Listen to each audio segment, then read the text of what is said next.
He don't cast again, though. He don't cast. Every day losses. Every day losses. In fact, before the match will be played, we don't already know the result. Manchester United. If I say no tired, I'm here. I lie. Honestly, if I say I'm not tired, if I say I am not tired, I'm lying. You know, when you lose too many games, losing games become something that does not hurt too much, but there's some cloud of disappointment that overwhelms you and makes you, think as if you're no longer ambitious. And that's a very bad position to be as a big club.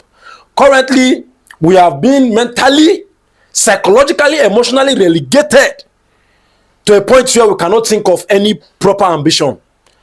Today is probably the 19th Premier League game, so first phase is over. First phase is over, and we are only able to get 22 points. I'm not a good mathematician, but I think 3 times 19 is what? What's 3 times 19? I don't know, but 60, we are only... I think 60... Okay, and we are only able to get 22 points out of it. A team that has been, built with over 600 million pounds. This is what we can get. Anyway, it's bad. It's bad. It's tiring. It's frustrating. It's frustrating because you have a manager that has come in and, tried to play a formation that I've continued to criticize. Even though he sees that it's not working, he has continued with it, even though the profit is not coming. Now, I want to ask one question. Let's assume that, okay, we give Amorim the benefit of doubt. We allow him to continue to keep losing games, hoping that in the future he's going to get the 3-4-3 formation right. What is the probability that we are only going to be the best team in the league? Will Arsenal stop competing because Amorim is building? Won't Arsenal build? Won't Man City build? Won't Liverpool rebuild? So if you are playing with your present, simply because you feel, even though there's no guarantee that the future will bring results, even though the present does not point to it, is that not something that is foolish? That is one side. Then two, you see, the background, the foundation for building anything in this life is honesty. Honesty and integrity. Tell yourself the truth. You understand? Shed your ego away. Shed it. Let it not be part of your, rationale. When you allow your ego or your emotion to overcloud your judgment, you're doomed.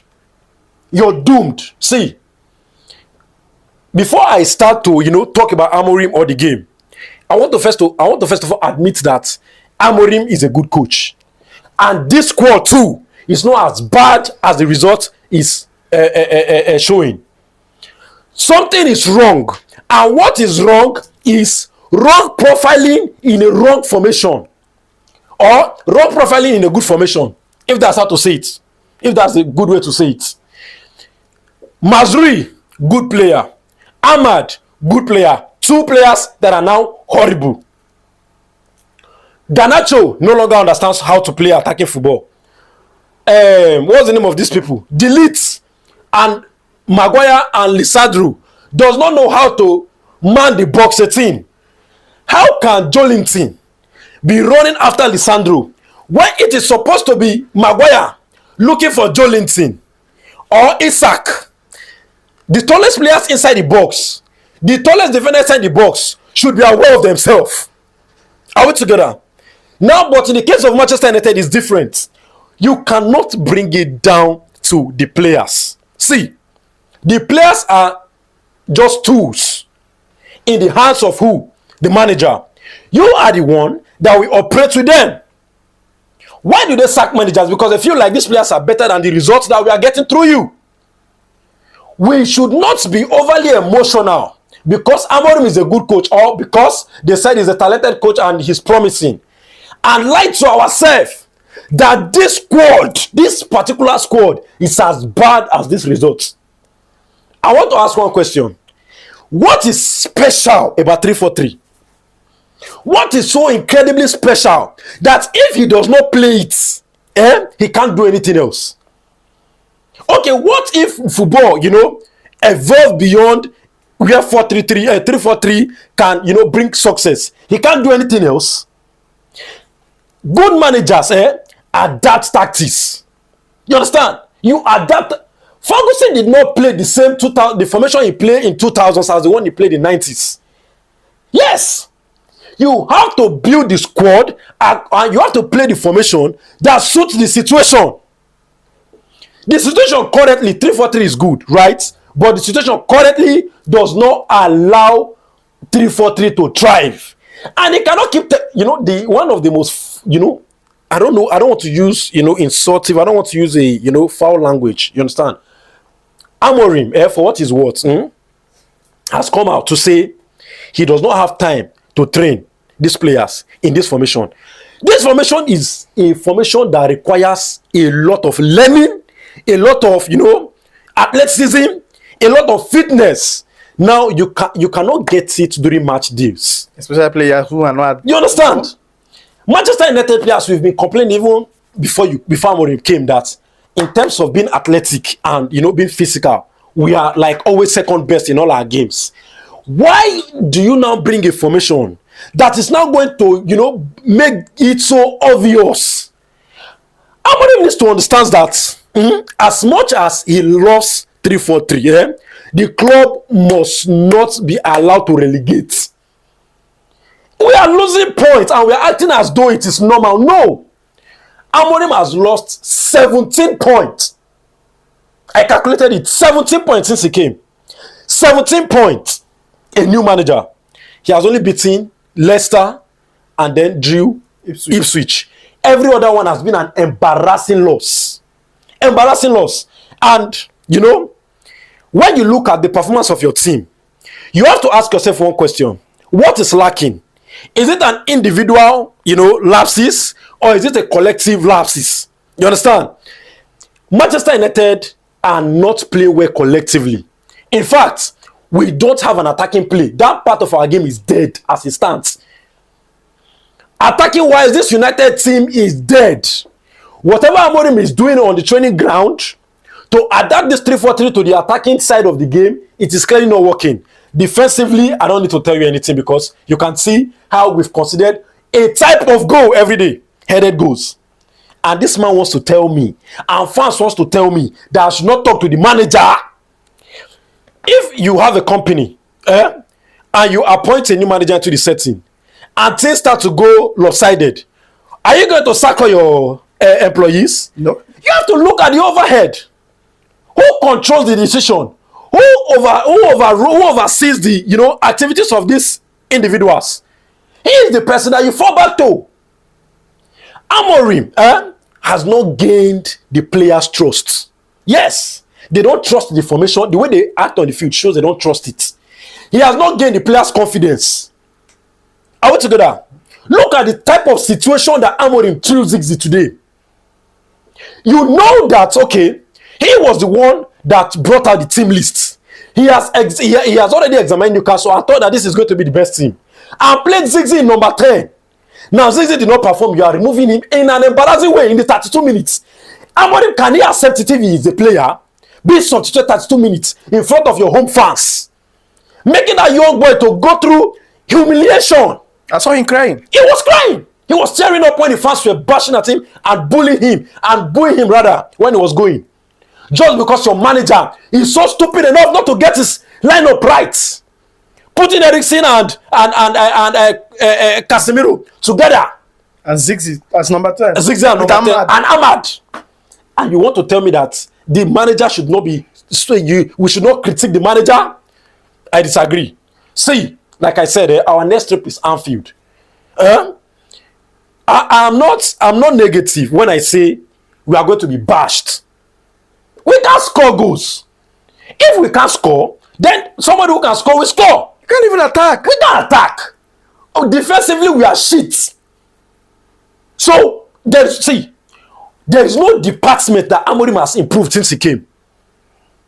A manager at that, there is no department that has received improvement since he came. Everything has gone from bad to worse. He has turned a situation that was fair enough to a complete disaster. Okay. Complete disaster. You can't win games. The attitude on the pitch from the players, the character, the body language is showing that they don't know what they are doing. Players don't know how. Look, I can count how many times Mazri was confused. No, when he received the ball from the lead, not knowing who to pass to. The channels are blocked. The channels are not visible. How does he pass? How does he pass? Eh? When these basics are not there, how do you excel? Who to pass to, where to pass to, who to pass to? It's not there anymore. And you want to blame the players. Let's be honest with ourselves now. Let's be honest. Amorim is a good coach. But good coach can also get things wrong. And he's getting it wrong. Yes. Just because he's a good coach does not mean he's going to get it right all the time. He's getting it wrong as it starts. And if he does not change this 3-4-3, I promise, I'm a Manchester United fan. I've been a fan for a very long time. When I say a situation does not profit my team, I know Amorim will not get it right with this formation, with these players. And you cannot tell me that Amorim can sell all of them at once. He cannot sell all of them at once. You can't. You still have to work with majority of them. And majority of them have shown that this formation is not feasible. And you are still hell-bent on playing it. We are losing embarrassingly. No motivation to do anything. See, I think for if we are being honest with ourselves, Amorim will not last. He won't last. He won't last. What? It's not the first time. It's not the first time. It's not big deal. See, there's no big deal about Amorim. The club didn't give him a big 2 years. It's 2 years. Not even a contract. Like, they didn't give him a big portfolio. He's just the head coach. You know, Ten Hag was entrusted with the managerial position. Him is just the head coach. There are decisions that are not given to him to make. That shows you the club does not give him absolute trust. So I believe that with all these results too, he won't last. If he continues like this, so he won't last. I saw Benrada and the rest. You know, they can. No, see, policy-wise, we've made a mess. The board has made a mess in terms of policy because Amorim is a good coach, right? But Amorim shouldn't come mid-season because he has a style of play and he wants to implement it. You should have looked for a result-based coach, a coach that is heavy on results. Use that coach to, sell the ship to the end of the season. Then bring Amorim. Right now, Amorim is saying he has to play 3-4-3. 3-4-3 is not bringing profits, right? So that means he shouldn't have been appointed. That means it was a bad policy. And I saw from the board. And I saw a publication saying that Liverpool nearly appointed Amorim as their head coach. But they didn't because of the style of play. The style of play. Exactly. They don't want to change that's a board. That's a board that follows, that understand what they want. You understand? You don't just go to sign a coach because he's in form. No. You sign a coach because it suits what you are looking at. It suits the players that you have. Are we together? You cannot decide to bring Arteta into a situation that he does not understand. As good as he is at Arsenal, he can coach miserably somewhere else. You understand? So it's not just only on the team. I think a lot of people are going to take the blame. The players, to some extent, because of their character on the pitch, the manager, for his ego and pride, is taking to a formation that is not working. Then the board for appointing Amorim this time of the season are not looking for a result-based coach. So it's a collective. Yes, we've made a collective a body of mistakes.